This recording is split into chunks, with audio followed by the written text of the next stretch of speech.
Romanos capítulo 8, versículo 33. Romanos é um livro especial na Bíblia porque ele é um compêndio teológico completo, uma mini Bíblia, né, para o tempo da graça. E nós queremos ler do versículo 35 em diante, e conforme a gente lê, a gente vai pregando. Temos poucos minutos, vamos orar. Pai querido, pedimos perdão dos nossos pecados e pedimos que o Senhor fale conosco de forma precisa, de maneira que a Tua palavra ela produza o efeito necessário para sairmos daqui, Senhor amado, abençoados, em nome de Jesus. Amém. Romanos 8, 35. Quem nos separará do amor de Cristo?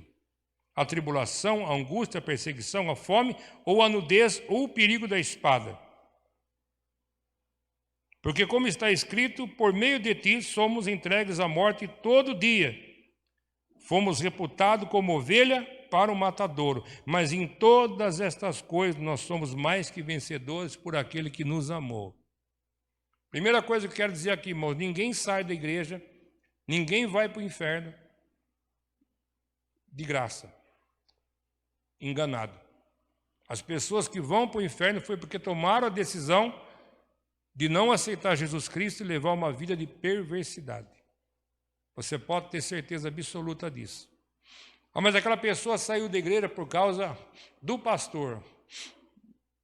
Pode acontecer de um caso, uma pessoa sair da igreja porque realmente a situação não estava legal, mas 99% não é esse o caso. Quando nós encontramos no Evangelho 3 parábolas juntas que nós não deveríamos de estudar separado, porque elas fazem parte de um contexto, nós encontramos a parábola da ovelha perdida, o dracma perdido e do filho pródigo. 3 tipos de crentes que se afastam da igreja.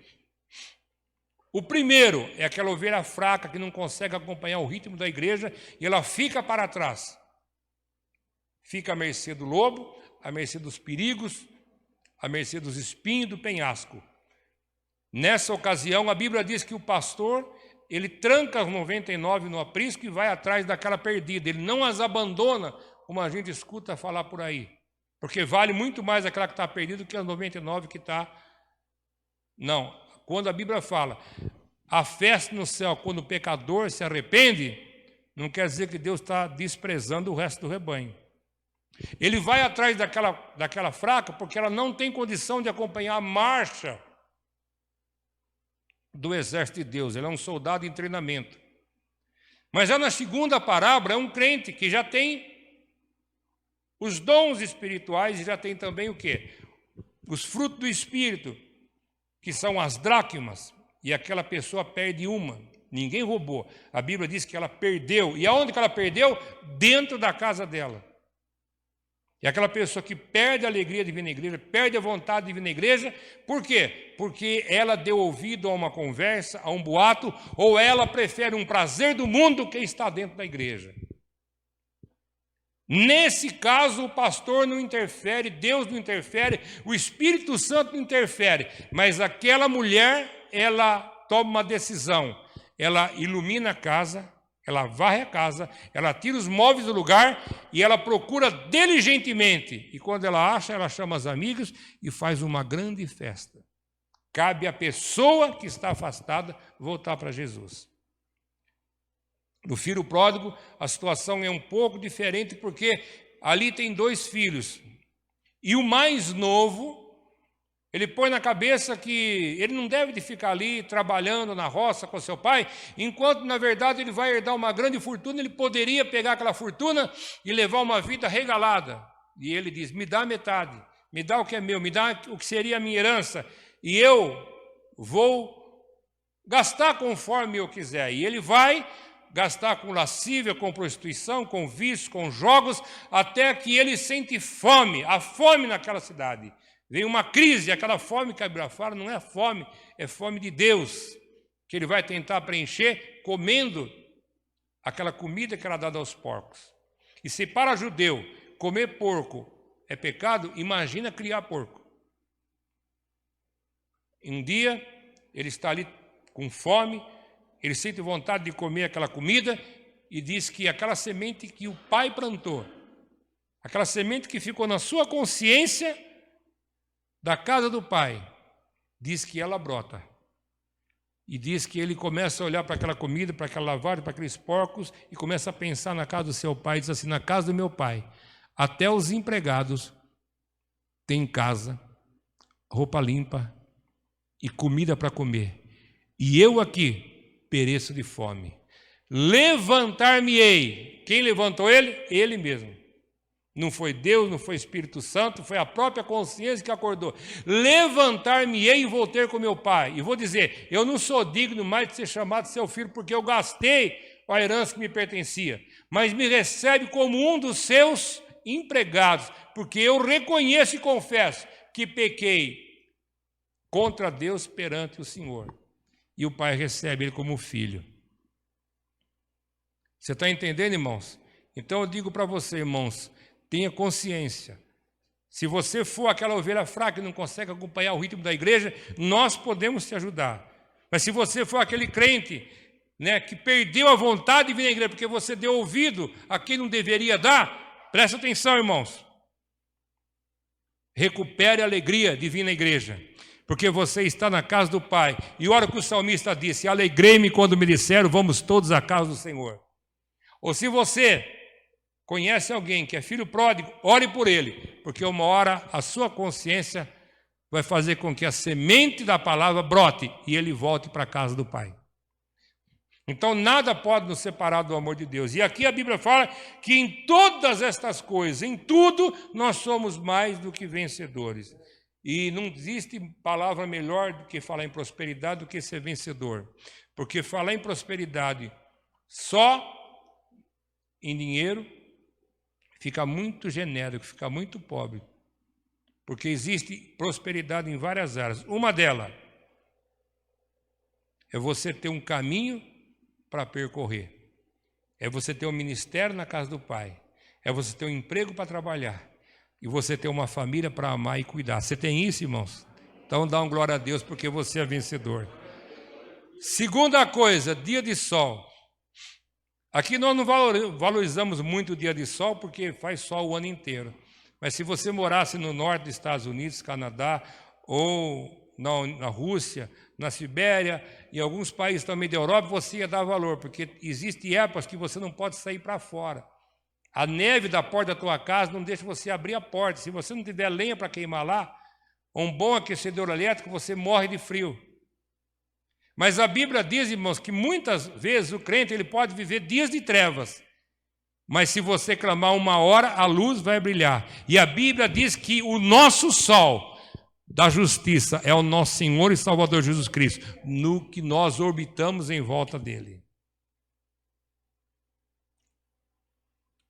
Outra coisa, sucesso, vencedor, é ter dias felizes. A Bíblia diz que existe dia mau.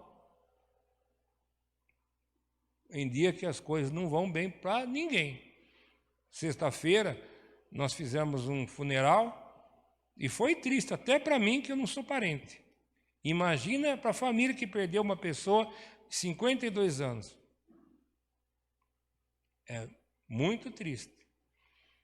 Mas a gente tem que chorar com aqueles que choram. Mas a gente tem que se alegrar com aqueles que se alegram. E eu digo para você, irmãos, para cada coisa ruim que acontece, triste, tem pelo menos umas 1000 boas acontecendo, que você pode se alegrar e glorificar o nome de Jesus. É lógico que nós temos que velar e ter luto e chorar por aqueles que morreram, mas não podemos permanecer naquele luto. Porque senão nós vamos entrar num estado depressivo e não vamos sair mais. E vamos nos tornar uma pessoa amarga, uma pessoa difícil de lidar. Por isso, irmãos, na hora de chorar com aqueles que choram, chora mesmo. Mas hoje você está na igreja, você pode glorificar Deus. Hoje é um dia feliz para você. Sucesso, irmãos, é boas notícias. E nesse tempo, irmãos, difícil, que a gente tem pouco dinheiro, pouca gente, pouco recurso, quando a gente vê o telefone tocar, a gente fica até arrepiado. Tem gente que põe o telefone até no mudo lá. E quando ele descobre que o telefone está tocando, primeiro ele olha de rabo de olho assim para ver se aquela pessoa que está ligando não vai trazer um problema maior para ele. É ou não é verdade? Esse dia atrás, acho que foi, não sei se foi quinta ou sexta-feira, nós estávamos esperando um documento do Conselho Nacional. Não é nada problema não, nós precisávamos de uma cópia do estatuto registrado no cartório de São Paulo, primeiro cartório do primeiro ofício. Nós precisávamos de uma cópia autenticada, custa 480 e poucos reais, e nós pedimos fazia 2 semanas. E eu disse para o Gesiel, eu acho que eu vou ligar no Conselho Nacional, ver se não chegou, se chegou, se não chegou. O Gesiel falou assim, ixi. Aí foi na quinta-feira, Carlão. Quando eu cheguei no culto para entrar no estacionamento, o Carlão veio com o envelope na mão. Eu digo para você, irmãos, Deus me manda profetizar para você. Vai ter boa notícia chegando. O segundo semestre vai ser de notícias melhores do que o final desse semestre em que foram adiantadas as vacinas. Vai ter boa notícia na tua casa em nome de Jesus Cristo. Quem pode glorificar a Deus? Quem acredita, glorifica o nome de Jesus.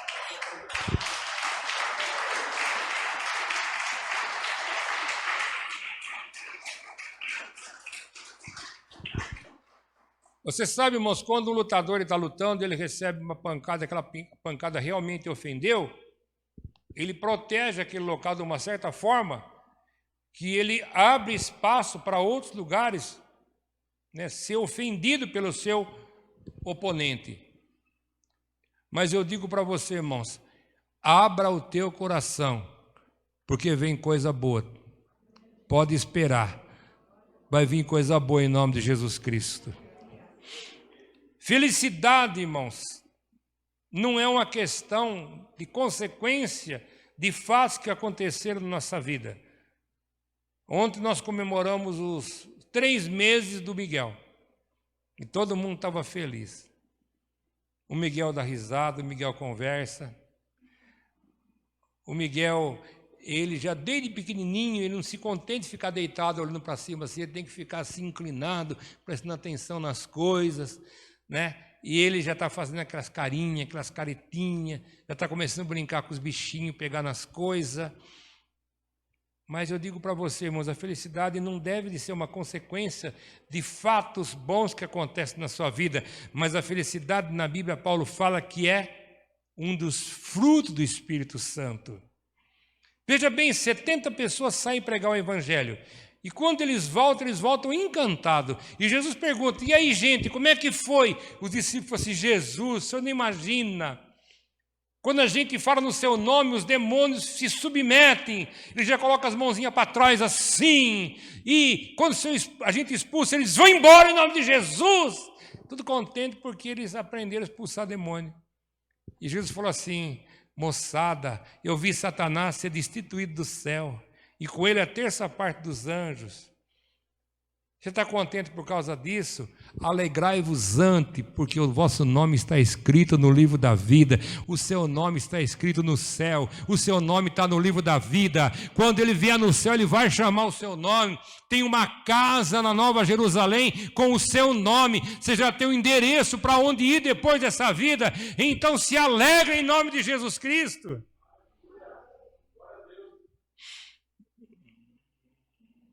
Sucesso no sentido de vitória, porque sucesso no sentido de fama é muito ruim. O pastor Toninho gravou um vídeo e eu vi ele por 2 semanas, eu compartilhei esse vídeo, está no Quadrangular São Paulo, no Facebook, e ele diz assim, qual a unção que você queria, a unção de Davi ou a unção de Saul? Todo mundo vai falar de Davi, né? Mas a unção de Saul e Davi é a mesma unção. O problema é o que os dois fizeram com a unção. Quem que ungiu Saul? Samuel. Quem que ungiu Davi? Samuel. Com óleo do mesmo chifre. O problema é que Saul deixou a fama subir na cabeça, ele ficou extremamente vaidoso e orgulhoso. Mas Davi nunca deixou o sucesso subir na cabeça em forma de fama para transformar ele numa pessoa vaidosa. Ele antes orava, Senhor, examina, esquadrinha os meus rins e o meu coração, vê se tem algum caminho mau. Cria em mim, ó Deus, um coração puro e renova dentro de mim um espírito reto. Não me lance fora da tua presença e nem retires de mim o teu Espírito Santo. Esse era o rei Davi. Eu digo para você, irmãos, você pode perguntar, mas pastor, eu não consigo ter sucesso. Meu irmão, você não consegue ter sucesso muitas vezes em uma área da tua vida, mas você não enxerga quantas vitórias você já tem acumulado. Eu disse hoje de manhã, sabe quantos anos eu estou casado? Vou fazer agora dia 25 de julho, 40 anos de casado, boda de Esmeralda.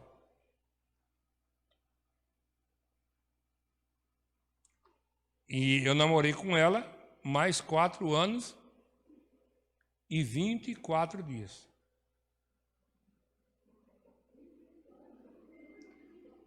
Chegar a ter 44 anos de convivência, é vitória ou não é vitória? É vitória ou não é vitória? Todos esses anos, nós vencemos todos os inimigos do casamento.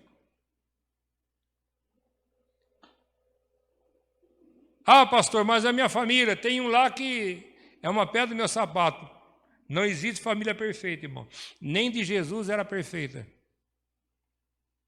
Jesus tinha 2 irmãos que eram um cara no sapato dele. Se você ler alguns livros apócrifos, você vai ver que tinha 2 irmãos. Inclusive, Tiago era um chute na canela. Se for aceitar Jesus depois da sua ressurreição, por interferência da sua mãe e da aparição dele depois de morto. E Tiago era tão religioso e tão judeu que coube ele escreveu uma cartinha desse tamanho. Toda família, irmãos, tem um invejoso, tem um orgulhoso. Toda família tem um fofoqueiro. Ou vai dizer que a sua não tem um fofoqueiro lá? Toda família tem um que empresta dinheiro e nunca paga e acha que você tem obrigação de dar dinheiro para ele. Ou não tem na sua? Tem, irmãos. Mas eu digo para você, a família vai continuar sendo família, pelo menos até Jesus voltar. E depois que ele trouxer nós aqui no milênio, vai haver família. Porque Deus instituiu a família antes do pecado. E ela vai transpassar todas as dispensações, porque ela é uma instituição divina. E lá a família vai ser perfeita, em nome de Jesus Cristo. Dá uma glória a Deus aí. Mas tem muitas áreas que nós somos vitoriosos, irmãos. Presta atenção, ó. Se enche, ó. Enche o peito. Você está com uma roupinha limpa. Você está cheiroso. Você está com sapatinho, com tênis no pé, com uma meia, com uma blusa. Né? Está com a barriguinha cheia. Se não está, vai encher quando chegar dentro de casa. Você tem uma caminha para dormir, não tem, irmãos? Um cobertorzinho para jogar em cima, não tem? E você pode dormir, irmão, se você vai acordar amanhã para ter um dia de vitória.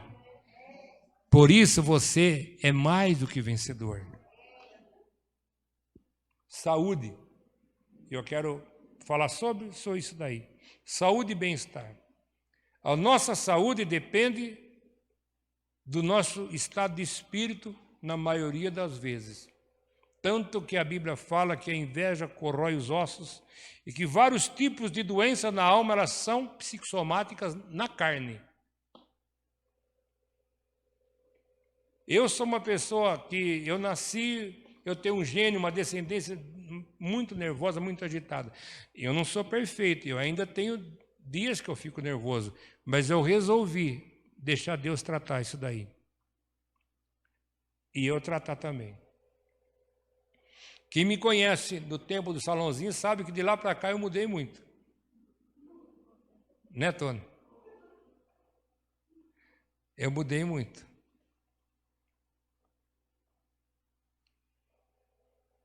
E muitos dos remédios que a gente toma hoje é porque a gente não sabe ter domínio próprio com a nossa alma, com o nosso psicológico. e aquilo vai causando problema na digestão, problema na... Irmãos, a gente tem que conversar com Deus. A gente tem que conversar com Deus nossas coisas. Sabe uma das orações que eu fiz para Deus assim? Eu sei que para muita gente vai parecer uma coisa assim, meia besta, meia ridícula. Mas uma vez eu fui no mato e falei assim, Deus, é o seguinte, ó. Eu sei que se a gente controlar a comida, a gente controla o nosso peso, a gente controla, né, a gente melhora a nossa vida para subir escada, andar, ficar tudo mais fácil, cansa menos.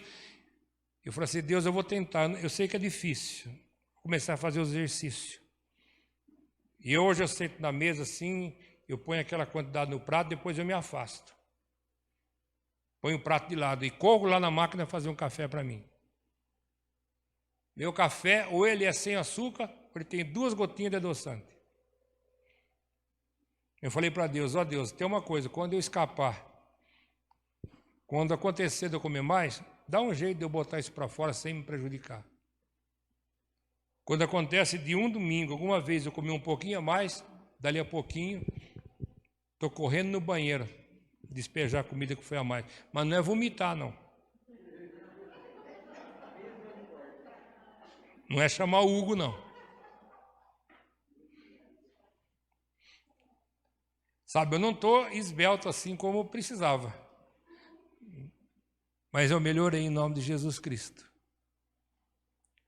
Você sabe que eu já fui várias vezes no médico e eu tratava de algumas coisas que eu também não digo para você que eu estou perfeito, mas eu tratava de algumas coisas que é déficit de atenção, hiperatividade, e o médico receitou para mim. Mas eu sempre fazia exercício de cura. E uma das coisas que a gente precisa entender, irmãos, é que toda doença que a gente quer se curar, toda bênção que a gente quer receber, a gente tem que falar para Jesus especificamente o que a gente quer. Porque esse negócio de chegar, Senhor Jesus, eu estou sofrendo, o Senhor sabe que eu preciso, em nome de Jesus, não adianta nada. O nosso Deus não é um Deus genérico, Ele é um Deus específico. O nome conhecido dele aqui na terra é Jeová, em hebraico é Yahvé. Ele é o Deus de Abraão, de Isaac e Jacó, que fez o céu e a terra. Ele tem nome e sobrenome. O Deus visível para nós é Jesus Cristo, que se fez homem. E aquele que enche a nossa alma chama-se Espírito Santo, a terceira pessoa da Santíssima Trindade. Ele não é um Deus genérico, ele é um Deus que tem nome e sobrenome. Então, o que você quer de Deus tem que contar para ele dizer, Deus, eu preciso tratar desse negócio, eu não posso passar a vida inteira tomando remédio.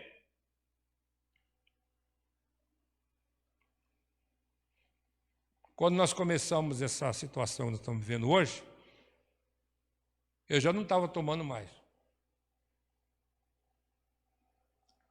E eu falei, Deus, eu não estou fazendo um kamikaze, não, mas eu vou fazer um exercício aqui. E eu sei que o Senhor vai me abençoar. Nós começamos final de março, abril, igreja fechada, depois começou a abrir um pouquinho, as lives, um pouquinho de gente, né? E eu comecei a me tratar. Em vez de ficar preocupado com as coisas, é lógico que a gente se preocupa, eu não deixei de ser uma pessoa preocupada com as coisas, mas eu comecei a exercitar a minha mente, a prestar atenção em outras coisas. E fazer outras coisas que eu era muito bom em fazer, que a gente abandona na hora do nervoso. Por exemplo, assistir filme. Tem que ver uma coisa boa para passar raiva de Carlos, assistir UFC.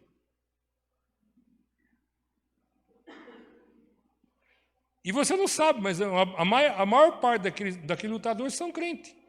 Principalmente no Brasil, que são igrejas que criam uma obra social, tira viciado da rua, depois leva eles numa academia que muitas vezes é feita numa porta de garagem e transforma eles em grandes vencedores, como nós estamos vendo aí. E comecei a exercitar. E eu digo para você, irmãos, funcionou. Porque se eu estou aqui hoje, estou calmo, estou tranquilo, não estou sarado completamente, não. Mas Deus está me tratando em nome de Jesus Cristo. Eu estou com 60 anos de idade. O único remédio que eu tomo hoje é esse aqui que eu pingo no nariz, que eu não consegui me livrar dele. Um soro fisiológico. Eu não sei porque Deus me curou disso, que eu orei para várias pessoas que foram curadas. Se Deus tem um propósito nisso, eu não sei. Mas eu digo para você, irmãos, a tua alma define a tua saúde. Se você tratar da sua alma, ou deixar Deus cuidar da sua alma, até a ciência diz, o seu estado de espírito define a saúde que você tem. E uma das coisas que pode dar para você uma vida diferenciada é você perdoar aqueles que te ofenderam e perdoar também aqueles que te devem. Você acha, irmãos, que eu sendo comerciante durante 26 anos, pessoas não ficaram devendo para mim? Ficaram. Crentes não ficaram devendo para mim? Ficaram. O que eu fiz, então, depois que eu fechei a loja? Irmãos, sabe o que eu fiz? Eu queimei tudo. Eu rasguei tudo. Vocês não me devem mais nada. Eu não quero ficar com uma corrente atrelada em vocês. Para onde eu vou, está aquela corrente no pé, nos braços, eu arrastando, lembrando que você deve para mim, você não me deve nada. Você não me deve nada em nome de Jesus Cristo, está perdoado. Uma pessoa ficou devendo para mim 12 mil reais. Sabe o que eu fiz com o cheque? Fui na casa dele, rasguei a assinatura e devolvi para ele. Ele diz, está perdoado, você está agraciado, receba essa oferta em nome de Jesus Cristo. Fez falta? Não fez, não. Agora, presta atenção, irmãos, principalmente as mulheres.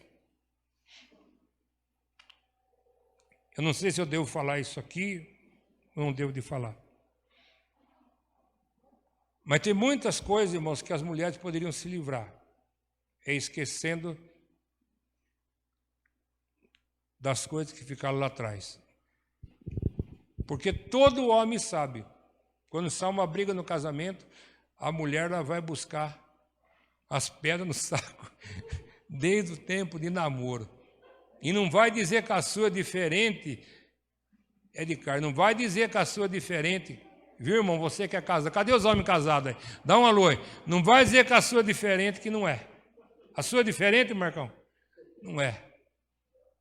Você acontece um negócio lá, de repente a coisa fica feia, fecha o tempo, pois eu não sei como consegue guardar coisa que a gente não guarda, não lembra. Irmãos, irmãs, pelo amor de Deus, libere esse perdão, esqueça o passado, guarda só as coisas boas. Você tem tanta lembrança boa. Irmão, não tem tanta fotografia que acho que precisa de um balaio para colocar as fotografias que a gente tem. O tempo que a fotografia não era no celular. Vamos recordar as coisas boas, porque as coisas ruins Cristo levou na cruz, lavou com o teu sangue, nossa alma está lavada, nenhuma acusação pode tirar nossa paz. Agora os homens, a gente tem que largar a mão de ser besta, insensível, porque infelizmente a mulher tem um útero, e por ter útero, ela é receptiva. Às vezes aquilo que para você é um cumprimento, para ela é uma ofensa. Vou falar de novo, tem coisas que para nós, a gente brinca com os homens assim, e para nós não tem problema nenhum, mas às vezes a mulher, uma coisinha que você fala assim, que ela tira do contexto, já fica completamente derrubada. Então vamos tomar cuidado, porque Paulo fala que nós temos que tomar cuidado desse vaso que Deus colocou junto conosco em nome de Jesus Cristo. Amém? Quero terminar só com essa palavra. Prosperidade significa ser protegida.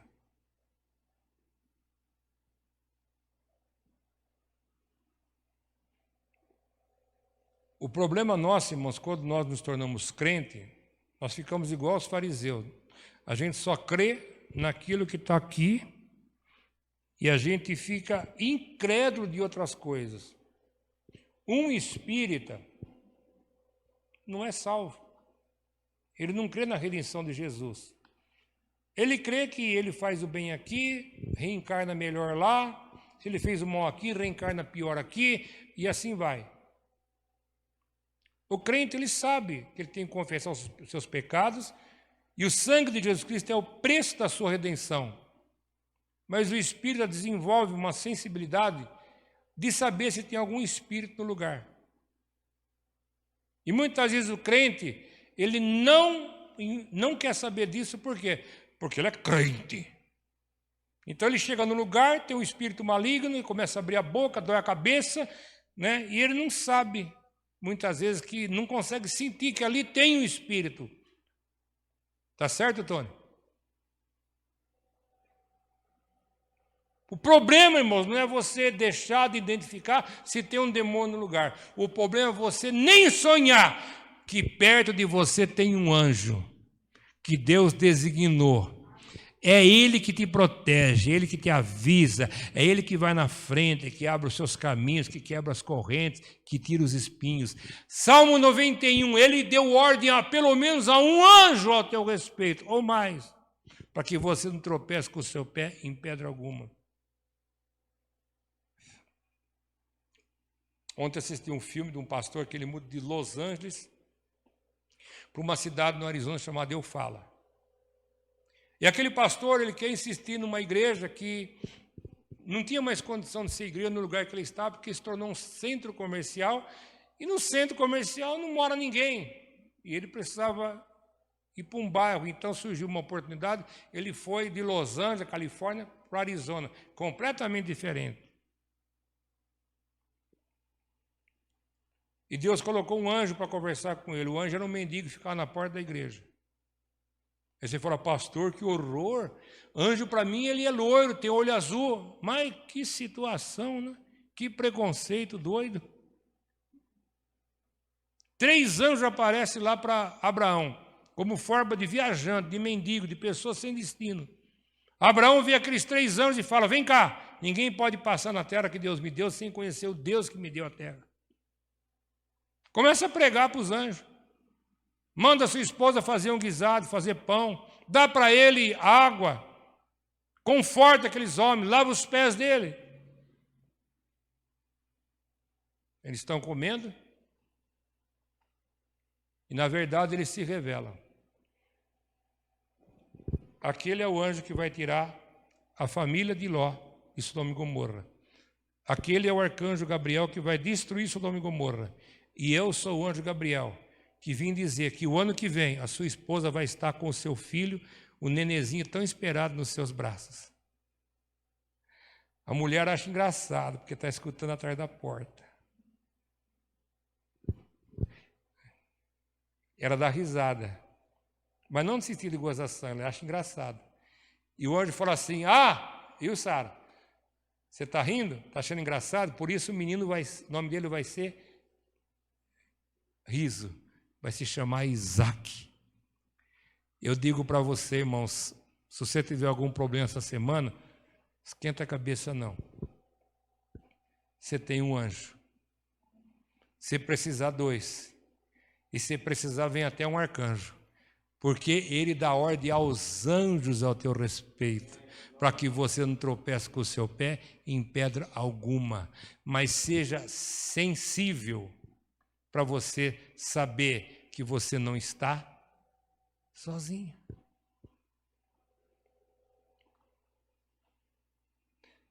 O anjo não é sempre que ele vai mostrar a sua cara. Eu já vi o meu anjo. Num acidente que eu tive quando eu era criança. Meu anjo me tirou de embaralhado de fio, 220 volts, dentro de uma poça d'água. Me colocou no colo de uma vizinha, me levou para a Santa Casa, morta, onde ali eu recobrei a vida. A cidade era pequena, procuraram aquele homem, todo mundo conhecia todo mundo, na Vila Prado, Bela Vista, e não acharam. E chegamos à conclusão que era o anjo. Talvez você nunca veja, mas você tem, Reginaldo, um anjo. Você sabia disso? Cirlei, se não fosse o anjo, hein? Quem crê que Deus colocou um anjo perto de você? Ele não vai ouvir essas orações, mas vai atender a voz de Deus para te proteger. Fica de pé. Pai querido, amado e eterno, nós te damos graça e honra. Nós te glorificamos, porque a tua palavra nos mostra que nós somos mais que vencedores. Que nessa vida de prosperidade tem muitas áreas que nós temos sucesso e nós temos muito que agradecer, principalmente por estar na tua casa, por ter o nosso nome escrito no livro da vida, a garantia da salvação da nossa família e o anjo do Senhor, que está sempre na nossa frente, livrando de todo mal e nos avisando de todo o perigo que vem. Pai querido, dá uma noite gloriosa, gostosa, que a gente possa colocar a cabeça no travesseiro e dormir o sono daquele que foi justificado pela fé. Peço, Senhor amado, que o Senhor dê uma semana de vitória e que até o final do mês, até dia 30, eles possam ouvir a tua voz e ter boa surpresa, porque o segundo semestre vem aí e vai ser semestre de bênção em nome de Jesus Cristo. Amém, Jesus. Eu gostaria até de chamar outras pessoas, tudo, abraçar vocês, beijar, mas não está dando ainda. Mas levanta a mão. Que o Senhor te abençoe e te guarde. E que o Senhor faça resplandecer o teu rosto sobre ti. Que o Senhor tenha misericórdia de ti. E que o Senhor sobre ti levante o teu rosto e te dê a paz em nome de Jesus. Muito obrigado.